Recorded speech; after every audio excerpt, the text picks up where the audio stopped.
So this is how war in Ukraine is destroying Russia as well. Putin's decision to invade Ukraine more than 8 months ago is leading not only to the destruction of Ukraine, but to the destruction of Russia itself. Tens of thousands of people on both sides have already lost their lives over this conflict. And that's in addition to the more than 7.5 million Ukrainians who have left their country as refugees, and the more than 1 million Russians who have left theirs as exiles. On September 21st, Putin announced the first wartime mobilization of men in Russia since the Second World War, a call for at least 300,000 additional men to be drafted and sent to the front line in Ukraine to fight and potentially to die.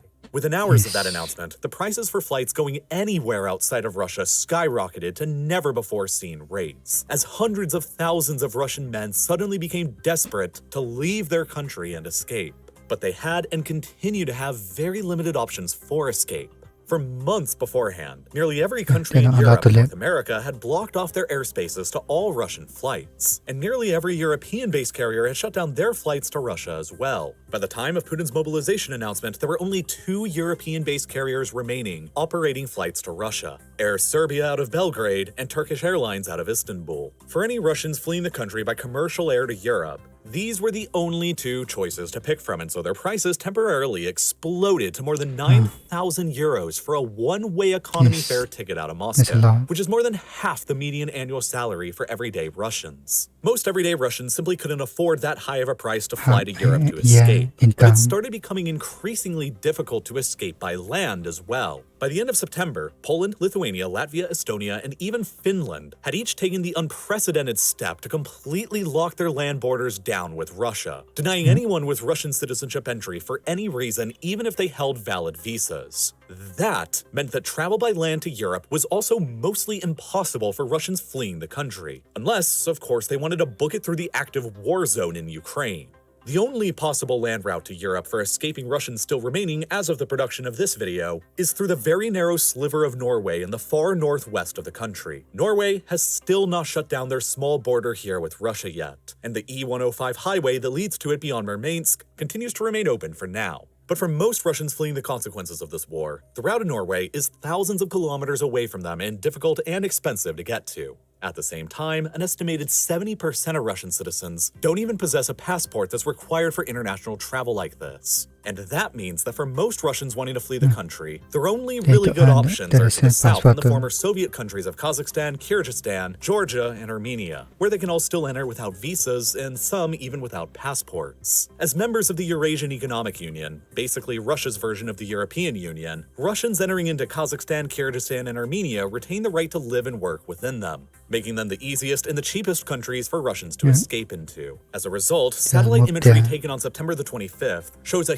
huge traffic jam of desperate Russian vehicles attempting to cross the border into Georgia, potentially as long as 30 kilometers or 19 miles. In a similar fashion, queues of Russians in cars attempting to enter Kazakhstan can be seen in video clips stretching for nearly as far as the eye can see. Hundreds of thousands of Russians have already made it down to these 4 countries, and more coming down all the time. But they're not the only places that Russians are escaping to. In one particularly desperate and bold case, 2 Russian men evading the draft acquired a boat in the remote far eastern town of Ekvekanot and sailed it nearly 500 kilometers across the Bering Sea to the American town of Gamble on Alaska's St. Lawrence Island, where they immediately requested asylum and were flown over to Anchorage by U.S. officials for processing. Many more who couldn't escape or leave for whatever reason began searching on Google how to break their own arms or limbs just in order to avoid the draft. The day after Putin's mobilization announcement, the term "how to break an arm at home" became the top search trend on Google within Russia. In total, within merely a month of Putin's announcement of partial military mobilization in Russia, more than 700,000 people, most of them young military-age men, have fled the country to somewhere else abroad. More than double the amount of men that Putin announced he was planning on having drafted. This is also in addition to the more than 500,000 Russians who had already left the country before the mobilization was even announced. People of all different kinds, from YouTubers, journalists, and political refugees, fearful of 15-year jail sentences for opposing the war online,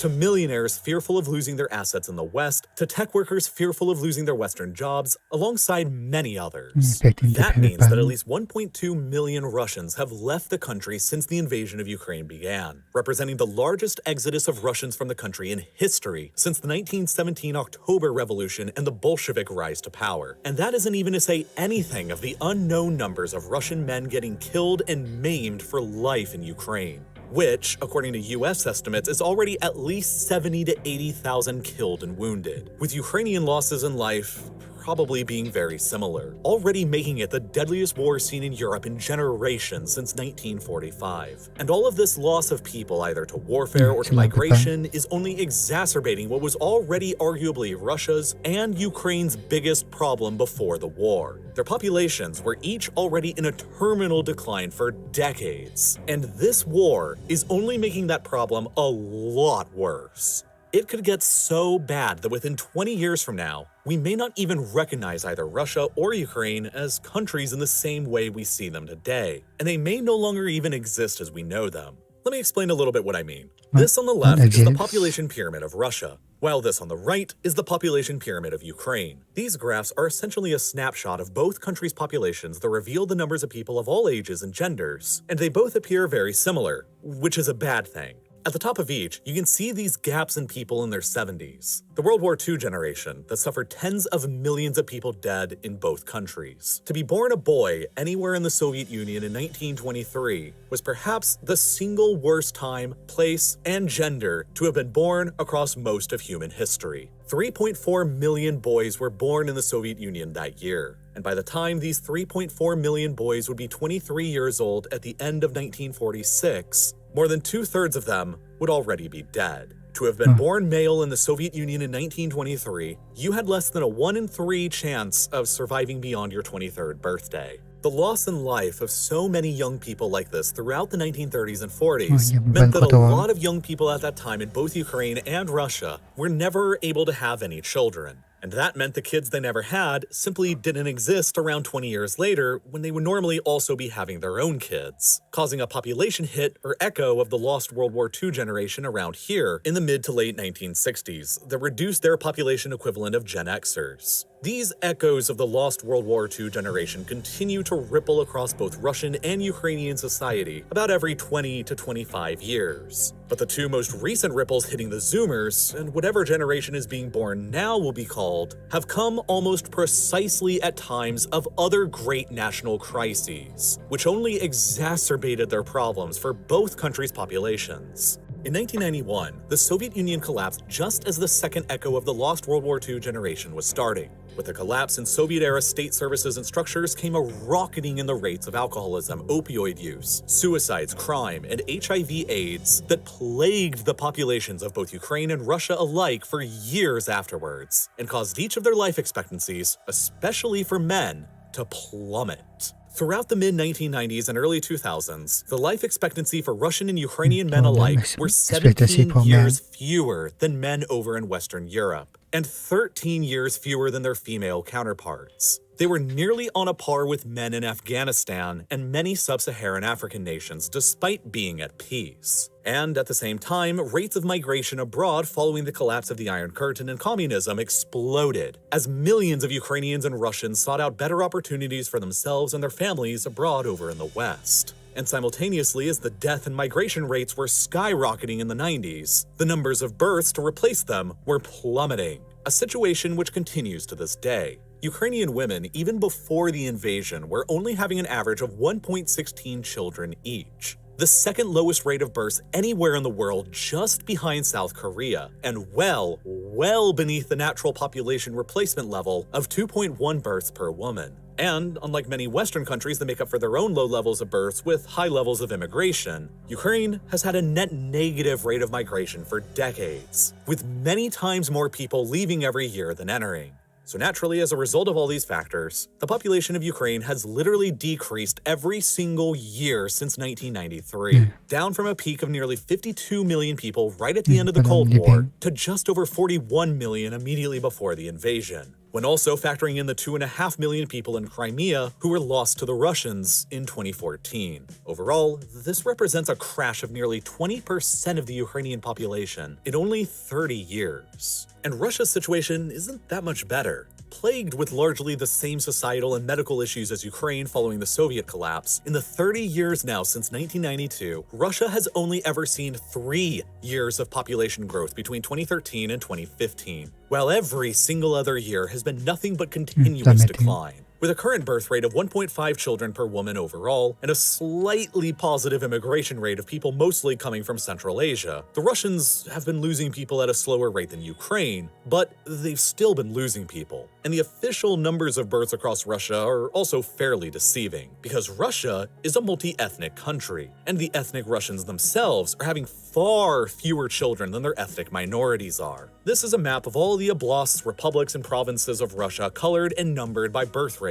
seen a decade ago in 2012. And this is a map of all of Russia's various ethnic groups. And, as you can see, the regions of higher birth rates almost identically overlap with the regions of Russia's various ethnic minorities, like in Buryatia, Sakha, Tuva, Dagestan, Chechnya, the North Caucasus, and Tatarstan. Many of these ethnically distinct regions of Russia already enjoy a large degree of autonomy from the central government in Moscow, and almost operate like quasi-independent countries. And some of them, like Chechnya and Dagestan, have previously fought bloody wars of independence from Russia in very recent history that failed, but may not fail again, as the population of Russians continues to decline, while the populations of these groups continues to increase. They may demand more autonomy from Moscow or even independence once again. And if one of them ever becomes successful in the future, like Chechnya, it could trigger a cascading effect of more and more of the other internal republics declaring their independence as well, and lead to a dissolution or even collapse across the Russian Federation. And while that might seem unlikely right now, remember that Russia has been a multi-ethnic empire for centuries, and has already collapsed twice in the previous century, in 1917 and again in 1991.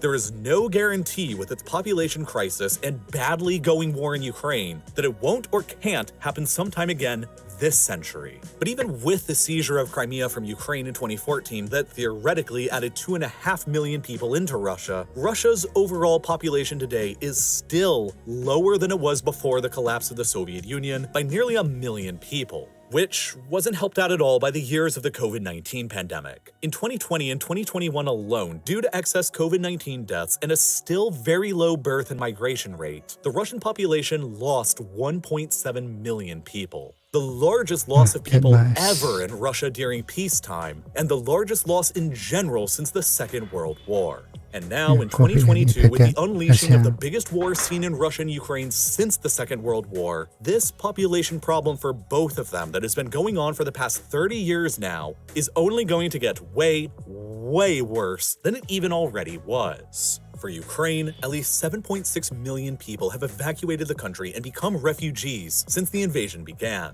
meaning that nearly 1 in 5 Ukrainians before the invasion have left the country in less than 8 months. That is a similar loss in population that Ukraine experienced over 30 years between the collapse of the Soviet Union and the Russian invasion itself, and implies that there's only around 33.5 million Ukrainians remaining within the country right now, nearly 20 million less than there were immediately after the Soviet collapse. And of course, that is to say nothing of the unknown numbers of Ukrainian soldiers and civilians alike who have lost their lives or become catastrophically injured since the invasion began, which is almost certainly a very high number stretching into the tens to hundreds of thousands. Ukraine will never be the same again after this war is over, even if they do push all the way ahead to ultimate victory. And while the raw numbers of Russia's exiles leaving the country are nowhere near as large or catastrophic as Ukraine's refugees, they're still pretty bad for Russia's internal demographics. Remember that the vast majority of the 1.2 million Russians who have already left so far are either highly educated or young, and especially are young men. Before the invasion, Russia had about 33 million young men between the ages of 16 and 49, who could theoretically be capable of military service. conservatively estimating that around 800,000 of those men have since left the country, and at least 70,000 others have become killed or wounded in Ukraine so far. That is nearly 3% of Russia's total supply of men younger than 49 who will no longer contribute to the economy or the military so far. As the war in Ukraine continues to drag on and casualties continue to mount up, Putin will be forced into calling in more draftees and conscripts to replace the losses. And that means that more and more draft-age men are going to be leaving the country to escape it. In order to stop them from leaving, Russia will eventually be left with little other choice than to shut down their borders completely like during the Soviet era, and dramatically increase repression and surveillance at home, which will lead to people becoming even more desperate to leave and escape as Russia descends more and more into the authoritarianism and even totalitarianism of the past. Russia has already lost more people this year than it has in any other year since World War II, breaking its own record for that was only set last year in 2021. How many more will it and Ukraine lose by the time the war is over? And will either of them, with historically low birth and migration rates, ever be able to actually recover? I don't know the answer to either of those questions, but it does appear that Putin is using the invasion of Ukraine to try and expand Russia's population and solve some of his own country's problem.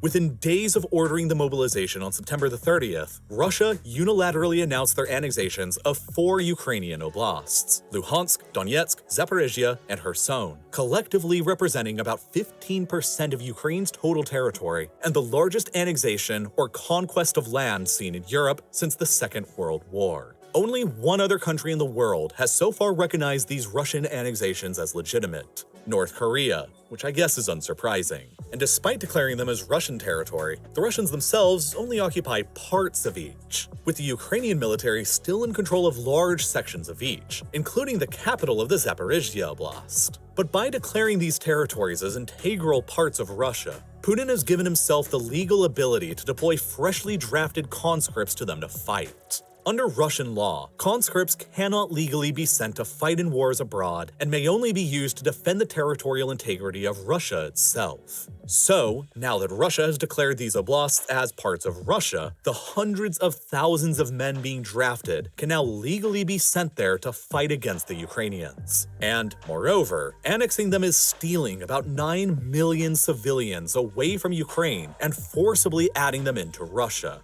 which, in Putin's mind, may be sufficient numbers to replace the people that his country is losing to casualties and exiles. But that's of course assuming that Ukraine, being increasingly well supplied with arms from the West, won't simply just recapture them and take all those people back, which continues to remain a possible, if not even plausible, scenario.